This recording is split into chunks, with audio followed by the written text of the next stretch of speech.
سلام و درود حضور بینندگان عزیز و ارجمند و کسانی که صدای ما رو میشنوند و یا ما رو میبینند.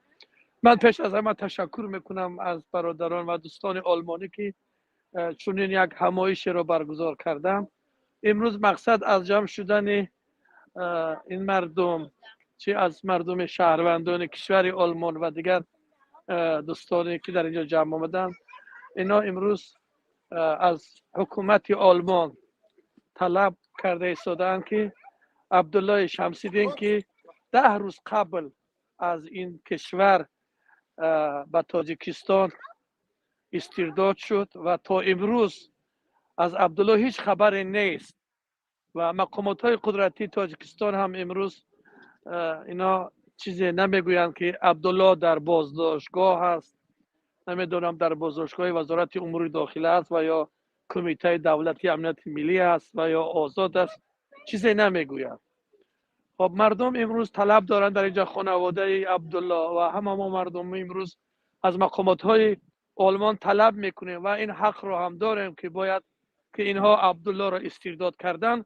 امروز در کجا بودن عبدالله را باید به خانوادهش، به زن و فرزندش باید بگویند که عبدالله امروز نمیدونم زنده است چی است. خب باید جای بود باشه عبدالله به مردم، به پدر و مادرش، به زن و فرزندش گفته شود. واقعا هم ما امروز حسی بد میکنیم که عبدالله اگر صحتمند می بود، سلامت می بود، زنده می بود، تا امروز از عبدالله درک می دادن. طبق تجربه ها ما چندین بارها مشاهده کردیم، دیدیم نفرانی که از دیگر کشورهای اروپایی و تاجیکستان برگشتند یا اینکه نمیدونم استرداد شدند، ولی در روز یکم و دوم از اونها خبر شد، اونها خبر دادند. حتی خودی وزارت امور داخله و یا که کمیته دولتی امنیت ملی اعلان کردند از آمدنشان یا که از در اینجا بودنشان. ولی متاسفانه مدتی 10 روز میشد که از عبدالله چی خبری نیست. خانوادهش را خواتیر کرده است و ما هم خواتیر هستیم. ما این حق را داریم و مردم این حق را دارن، خانواده عبدالله حق دارن که از مقامات کشور آلمان درخواست کنند، بپرسند، طلب کنند که شما با همکاری شما در قضیه عبدالله، استرداد عبدالله، با همکاری حکومت آلمان، یک حکومتی که دم از آزادی میزند، یک حکومتی که دم از دموکراسی میزند، نباید با چنین اشتباه ها دست میداد و چنین اشتباه را میکرد. چون که مقامات های آلمانی، حکومت آلمان میداند که کشور تاجیکستان یک کشور دیکتاتوری هست که در آنجا مبارزین و یا شخصانی که یگان فعالیت های سیاسی کرده باشند حتما وقتی در اونجا با اونجا برده شوند مورد شکنجه، جبر و ظلم و حتی به قتل هم میرسند. چون ما چنین حادثه ها رو بسیار دیدیم. به همین خاطر من به نمایندگی از کمیته شهروندی نجات گروگانان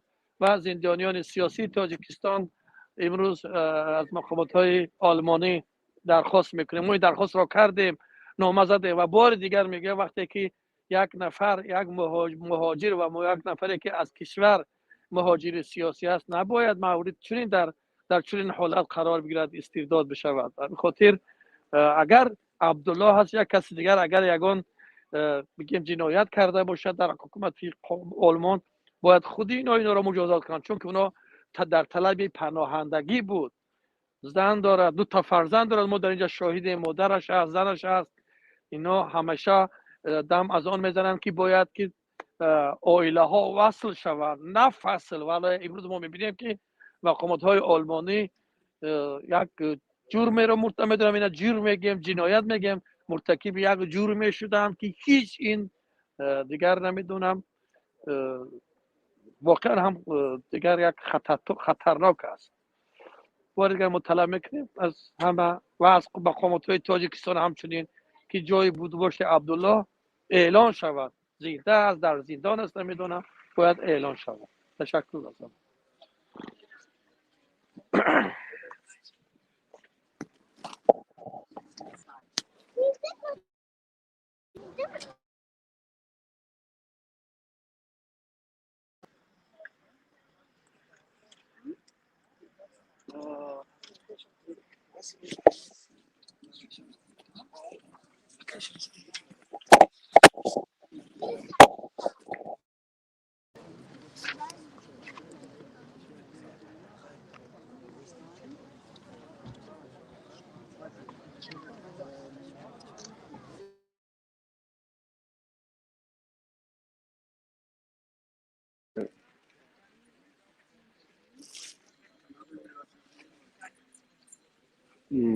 به نام خداوند بخشنده مهربان. اینک 10 روز می شود بعد از آن که عبدالله فرزند من را از منزلش صبح ساعت 6 گرفته بودند. البته این دفعه اولش بود و 10 روز قبل اخیران پیامی که او از فرودگاه دوسلدورف داد و اینکه او را انتقال داده ایستادند و اینک 10 روز می شود که از او هیچ خبری نیست. در جمع آمد امروزه هم که توسط همکاران و آلمانی ها صورت گرفت و برادران دیگر که اصلا ما تشکر میکنیم اشتراک کردن، فقط مقصد با یک چیز است، پیدا کردن و معین کردن جای او. آلمان که با همکاری این رژیم دیکتاتوری توانست فرزند من را ببرد، بالاخره جواب دادن بعد چندین روز که اون عبدالله از اینجا انتقال داده شده است. اما جانب حکومت تا این دم هیچ خبر از اون نداده است که باعث تشویش خانواده می باشد. این نتیجه این ناآرامی در خانواده، فرزندان او و بسیاری از مشکلات هایی که وابسته به این ناپدید شدن عبدالله، بیشتر مسئله اون است که ما در تاجیکستان چندین مراتبه از مفقود شدن جوانها در روسیه و پیدا شدنشان در اونجا و به عهده گرفتن گناه های زیادی را بر دوش خود و به سالهای زیاد محکوم شدنشان شاهد هستیم. گرچه عبدالله در تاجیکستان که همگی 18 سال را بود کرده بود و آمد بیرون، او همچون یک خردسال بود و هیچ گناه جنایتی در اونجا صادر نکرده است و اگر در اینجا هر چی کاری کرده است باید در نزد آلمان، حکومت آلمان و نهادهای آلمان جواب بگیرد. اما چرا حکومت تاجیکستان و مخصوصا سفارت تاجیکستان با اصرار جهت انتقال او کوشش میکردن و غایبانه با نامه بازگشت او را دادن، در صورتی که عبدالله چندین مراتبه هم حضوری در نزد سفارت آلمان مراجعت کرده است، هم به نامه هم با تلفن، ولی سفارت تاجیکستان که مسئولیت به واسطه اونها انجام دادن این کار است، این کار را انجام ندادند و این نشانه آن است که اونها در چارچوبه کدام برنامه و توانستن حتی آلمانی ها را متقاعد کنند برای بازگرداندن او. برای همین ما در اینجا هم جانب آلمان و هم جانب تاجیکستان را دعوا بالای اینها داریم که چرا اینها عبدالله را به تاجیکستان فرستادن و اونها چرا اینقدر اصرار داشتن به بازگرداندن او به تاجیکستان و اینکه امروز 10 روز می شود هیچ خبری از او نداریم. این واقعا تشویش ما رو زیاد کرده است، گرچنده ما شاهد قبلا هم بودیم که جوانهای زیادی ما آمدن برده شدن از روسیه و از دیگر منطقه ها و بعضیشون به حالتهای بسیار بد گرفتار شد و بعضی هم بود که بعد نواربرداری و صحبت کردن اونها آزاد شدن و در آنجا زندگی میکردن. برای همین هم یک امیدی هست که ما بتوانیم فرزندمون را هرچی زودتر زنده ببینیم، ولی خطر دیگر هم تا اینکه شاید از بین رفته باشد این هم خطر وجود دارد، ولی امیدواریم که خبرهای خوبی داشته باشیم. تشکر.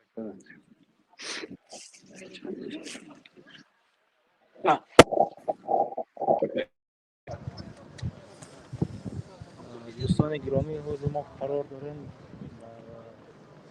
در جمعیت عمومی باید و برادر عبدالله اینجا مادری برادر عبدالله قرار دارن. حوض صحبت رو آن قسم دستشون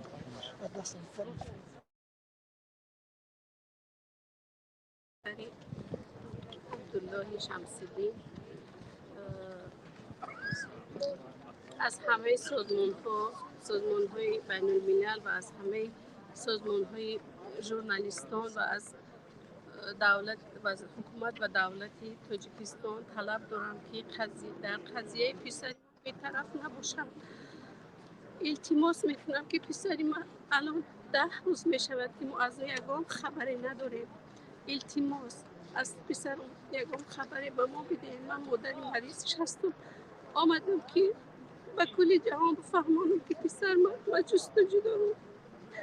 اینقدر جستجو دارم، میخواست شما هم مادر دارید، شما هم پسر دارید. التماس در قضیه پسری من بی‌طرف نباشه. پسری من مریضی استما دارم، من نگرانش هستم که کجاست پسرم، آیا دارو داره، آیا خورد و خوراک داره پسری من، آیا لباس داره پسری من، الان در کجاست؟ التماس التماس من مادر به نظر بگیرید، پسر من التماس پیدا کنیم به من خبر بده. التماس تشکر برای همکاری با شما، تشکر دارم.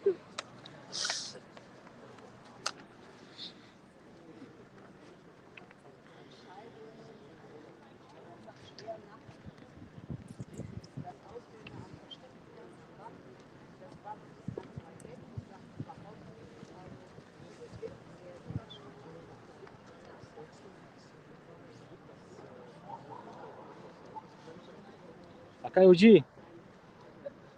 Isso.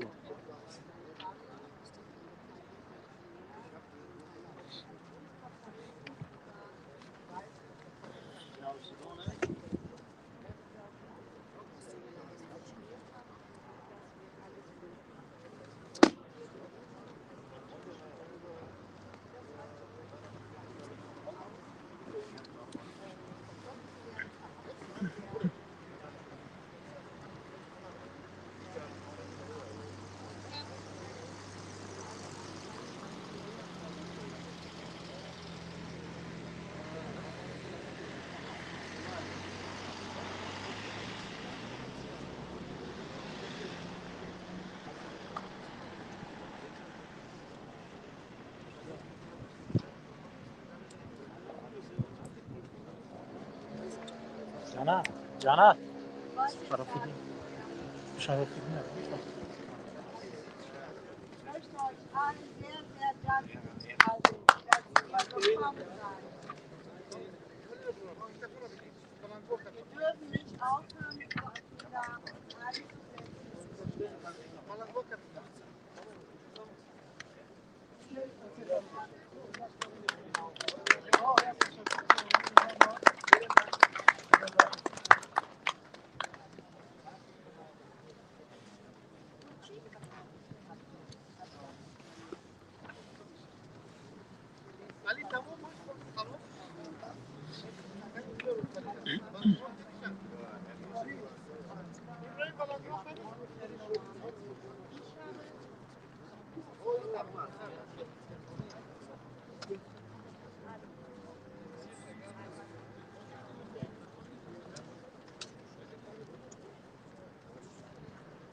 Aber das ist beides nur Beiz.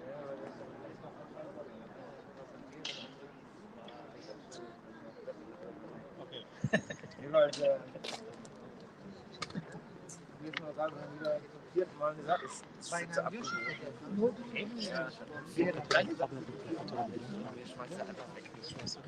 Ja, also ich habe immer gedacht, dass ich könnte das noch irgendwie, aber jetzt lasse ich es einfach sein, weil ich habe zweimal das. Ist so gefährlich. Ja, zweimal haben wir mitgegangen.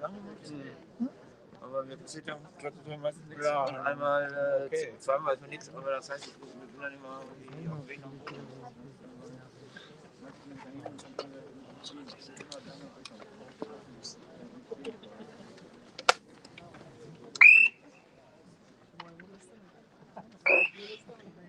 این بچه نبوده؟ بچه ویدکشه بچه کلمی شده این کودکی که حضور میبینیم در نوود بسیار خوردی عبدالله است.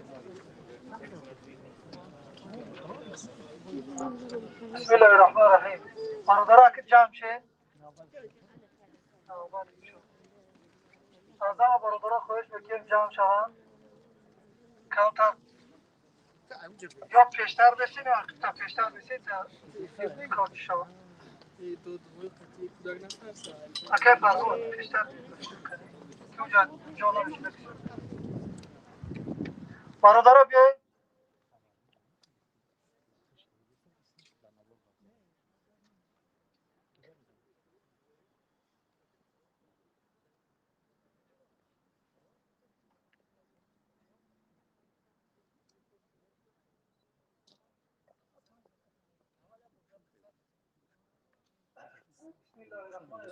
الحمدلله والصلاة والسلام على رسول الله وعلى آله و اصحابه و من تبع بإحسان إلی یوم الدین. اما بعد برادرانی که در اینجا حضور داریم، خواهران گرامی، مخصوصا مادر برادر عبدالله و همسرش که در اینجا حضور دارند، قبل از همه از این خواهران یا برادران آلمانی که این پیکت رو تشکیل کردن خیلی هم شکرگزاریم، خیلی تشکر میگیم که از برادر عبدالله پشتیبانی کردن و این پیکت رو راه اندازی کردن و این آخرین کار نیست. انشالله که در آینده هم این چیزا دوام می‌یابد تا اونه که کجا بودن عبدالله برای همه ما و شما معلوم شود. طوری که میدونین در اینجا برادران خیلی هم زیاد جمع اومدگن در نزد اداره مهاجرت شهر دارتموند تا که از کجا بودن عبدالله اینجا معلومات بگیرند و شکایت خودشان را برسانند. و تقریبا مدتی 1.5 ساعت بود که در اینجا برادرها ایستاده بودن. ژورنالیست های خیلی زیاد هم اومدن و در اینجا از درد و غم این مادر و همسرش پدر گرامیش که در اینجا بودن اینترویو گرفتن و تمام اون نزدیکی هایی که بود امید داریم که با طرز درست دیده برآید. و در اینجا که برادرها جمع شدگن، ما حالی از بعضی برادرها خواهش میکنیم در اینجا آمده صحبت خودشان را بیان کنند و تا ساعتی باقی مانده وقتی که هست صحبتمون رو دوام میدیم. خب قبل از همه از برادر فرهاد که در این قضیه خیلی هم آگاهی داره خواهش میکنیم که آمده یک صحبت کوتاهی داشته باشه. بسم الله. اولا تشکر برای برادرانی که امروز جمع شدید، امروز در بر ما هستید. اینک 10 روز می شود که عبدالله با ما نیست. 10 روز می شود که حکومت آلمان عبدالله را به تاجیکستان دپورت کرد و اینک با گذشت 10 روز ما تا حال نمیدانیم که عبدالله کجا است. اگر مقامات تاجیکستان در دپورت شدن عبدالله دست نداشته باشد باید فوراً جواب میگفت که عبدالله کجاست. اگر عبدالله در تاجیکستان پرونده دارد پس این باید آشکار باشد. چرا تا اونه که عبدالله رو دپورت نکردن سفارت تاجیکستان و مقامات تاجیکستان نگفت که عبدالله پرونده جنایی دارد. اگر شما مرد هستید، اگر شما نمیترسید، اگر اون دعوایی دارید که حکومتتان دموکراتی است، حکومت سودهای شما عادل است و پرونده هایی که شما میکشید سیاسی نیست، باید آشکارا بگویید که امروز عبدالله کجاست. اگر شما از عبدالله میترسید، پس اگر شما عبدالله رو شکنجه نکردید، پس عبدالله رو نشان بدید. اگر شما میترسید که شکنجه کرده شما جهانی میشود، بعید است که شما عبدالله رو نشان میدید. من با باوری کامل میگم که عبدالله چی گناه صادر نکرده است. عبدالله از سال 2009 این جانب در آلمان زندگی میکند. در قلمرو تاجیکستان عبدالله یگان جنایت صادر نکرده است. اگر شما از عبدالله نمیترسید، عبدالله رو نشان بدید. وایست عبدالله، وایست عبدالله، وایست عبدالله، وایست عبدالله. عبدالله کجاست؟ عبدالله کجاست؟ امام الدین ستارو، عبدالله کجاست؟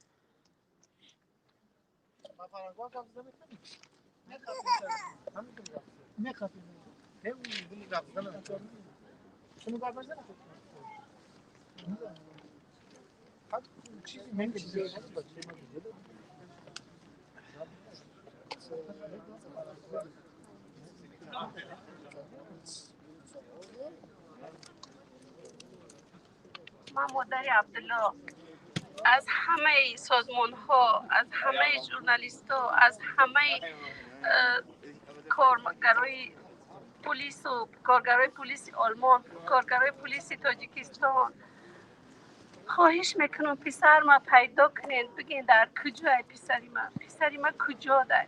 من این سوال از همه دنیا میپرسم، همچی مادری دل شکسته. التماس به من جواب بدین. تشکر.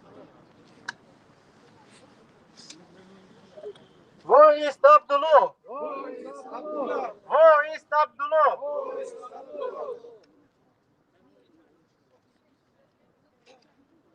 خب برادران و کسانی که در اینجا ما رو میشنوید و مخصوصا به حکومتداران کشور تاجیکستان، یک چیز را فراموش نکنید. بردن عبدالله این معنای او را ندارد که مخالفین در اینجا شکست خوردن یا شما به پدر عبدالله و پدر بزرگوارش ضربه زدید.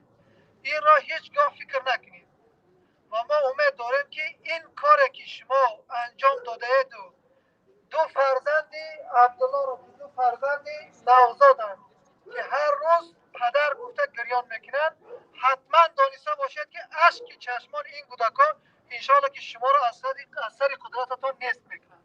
این را فراموش نکنید. اشک چشم مادر، اشک چشم همسر عبدالله، اگر دیگر کسا هیچ کاری هم کرده نتونن، حتما اشک چشمان اینها عرشی الله متعال رو بلرزه میدارند و شما را از سر قدرتتان نیست میکنند. توبکه شما بالای مردم ظلم میکنید، توبکه شما بالای مردم ستم میکنید، توبکه شما فرزندان نوزاد را از پدرانشان از مادرشان دور میکنید. توبکه این ظلم و ستم. و دیگر خواهش من از حکومت تاجیکستان هیچ طلب و خواهش ندارم، زیرا کی بودن اینها، چی کار کردن اینها برای همه ما و شما معلوم است. تقریبا 11 روز می شود که از عبدالله هیچ درکی نیست. اون در چه حالت است، در چه وضعیت است، بالای او چی می آید هیچ کس نمیدوند. این از ظلم و وحشانیت هم بالاتر و بدتر است. اما خواهش من، طلب من از جامعه شهروندی، از ژورنالیستان آزاد، از شخصان آزاداندیش، از دانشمندانی که در تاجیکستان از حقوق انسان صحبت میکنند، از سایت های یا بگم سامانه ها یا گزیت هایی که مستقلانه کار میکنند، لااقل شما در خودتان یک حس ملی، یک حس وطن دوستی، یک حس از حقوق انسان دفاع کردن را پیدا کنید و رفته دعوا کنید این عبدالله کجا است. لااقل به اشک چشمان مادری او، به اشک چشمان همسری او، به اشک چشمان فرزندان او یک جواب داشته باشید. نخواد که ما و شما انسان ها همین قدر سختگیر باشیم، همین قدر بیرحم باشیم که کودک را از پدر خودش جدا کنند و ما و شما ساکت باشیم و ما و شما خواهش باشیم. هیچگاه این ظلم ادامه نمیکند. ما به این ایمان داریم، به این باوری داریم، اما لااقل باید همون حس ملیگی خودمون رو، انسانیت خودمون رو نباید از دست بدیم. این که حکومت تاجیکستان ظالم است، ستمگر است، انسانها را به قتل میرساند، بیگناه زندان میکند، بیگناه بازداشت میکند، برای هیچ کس پنهان نیست. اما برای ما و شما چی شده است؟ خطاب من به ژورنالیستان آزاداندیش و جامعه شهروندی و آزاداندیشان و دیگرانی که از حقوق انسان در تاجیکستان گپ میزنند و دعوا میکنند، لااقل شما همین طلب، همین تقاضا را داشته باشید که کجا بودن این عبدالله مظلوم، عبدالله بازداشت شده برای ما و شما معین شود، لااقل برای مادرش معین شود، برای همسر و فرزندانش معین شود. حکومت تاجیکستان که ظلم را کردید، لااقل یک رحمی اندکترین هم که باشد در شما یک پاسخ داشته باشید. از همین خاطر این جمع آمده که در اینجا بعضی از همکاران عبدالله آلمانی که بودن انجام دادن که در این روز این آخرین کار نیست، آخرین راه در اینجا نیست و اگر آینده عبدالله، کجا بودن عبدالله در روزهای نزدیک معین نشود، دانسته باشد که بر سر هر یک اداره که در آلمان است این برادرها در اینجا جمع میشیم و از دستمون هر کاری که بیاد پیش میکنیم تا که شما از کجا بودن عبدالله برای ما بیان کنید. مادر او را، همسر او را، فرزندای او را باید شما معین کنید که عبدالله در چه حالت است، عبدالله در کجا است، بالای عبدالله چی آوردید، چه ظلم و ستمی که بالای عبدالله شدگی است، شما جوابگرید، باید جواب بدهید. و یک مسئله دیگر را شما دانسته باشید و برادرانی که در اینجا باشد همتون میدونید که حکومت تاجیکستان چیکار میکنه. شاید بعد از چند روز یک ویدیو را نشر کند و عبدالله بعضی سخنها را بگوید اعتراف کند، اما دانسته باشید که این مسخره بازی های شما، این سپیتاکل های شما دیگر به کسی تاثیر ندارد. همون کسایی که شما را بلگویی میکنند دانسته باشید که از دیگر طرف به شما لعنت میکنند و به ما میرسانند که اینها دروغ میگویند، اینها زیر فشار شکنجه. لااقل از این کارهای بدتان از خدا شرم ندارید، از مردم شرم نمیکنید، وجدانتان شما را از این چیز باز نمیدارد. لااقل به همون روی همسر و بروی فرزند خودت دیده همین را شرم کن. اون شخصی که امروز عبدالله را برده مدت 10 روز از فرزند و مادر و همسرش دور کرده، یک بار تصور میکنی که تو هم همسر داری، تو هم فرزند داری، تو هم مادر داری. تصور کن که چند روز فرزندی تو را نبیند، مادری تو را نبیند، همسری تو را نبیند. چگونه تصور میکنی؟ خودت را چگونه حس میکنی؟ آیا از اشک همین مادر، از اشک فرزندان عبدالله شما خوش میشوید؟ شما خوشنود میشوید؟ اگر خوشنود شده باشید دانسته باشید که انسان نیستید، خون آدمی نخورده اید. اما اگر در شما اندکترین خون انسانی وجود داشته باشد، اندکترین رحمی از انسان به شما باقی مانده باشد، کجا بودن عبدالله را برای مادر و همسر و فرزندانش بیان کنید. از شکنجه که بالای این مردم میکنید و دیگر نفرها دست بکشید. باز هم میگم دانسته باشید که این کاری را که شما کردید، اگر به این تصور باشید که ضربه زدید، اون چیزی را از راه مبارزه ما کم کنید، نمیتوانید. و همون سخنه که پدر بزرگوارش گفت که عبدالله از صدها زندانی دیگر برای من هیچ فرقی ندارد، این سخن فکر میکنم که برای شما کافی است و باید خوب درک کرده باشید. به همین خاطر این فشارهای ناجا، سخنهای ناجا، عملهای ناجایی که میکنید از اینها دست بکشید. خب فکر میکنم که وقتی ما و شما هم امروز تقریبا به خاتمه رسیده است و ما انشاءالله که امروز میریم، اگر در روزهای نزدیک کجا بودن عبدالله بیان معلوم نشود او در چه حالت است برای مردم و برای همسر و فرزند و کودکاش آشکار کرده نشود، دانسته باشد که هر یک کارها و هر یک جرم شما را انشاءالله که در همه جای اینها خدا خواسته باشه آشکار میکنیم و بیان میکنیم. السلام علیکم و رحمت الله و برکاته. وایست عبدالله، وایست عبدالله، وایست عبدالله. عبدالله کجا است؟ عبدالله کجا است؟ عبدالله کجا است؟ برادران ژورنالیست، آزاداندیش و جامعه شهروندی خواهش میکنیم عبدالله را از ظلم و ستم حکومت فعلی تاجیکستان باز بدارید. نگذارید که در تاجیکستان باز یک قربانی دیگر بالای مردم غم بیافکند. سلام علیکم.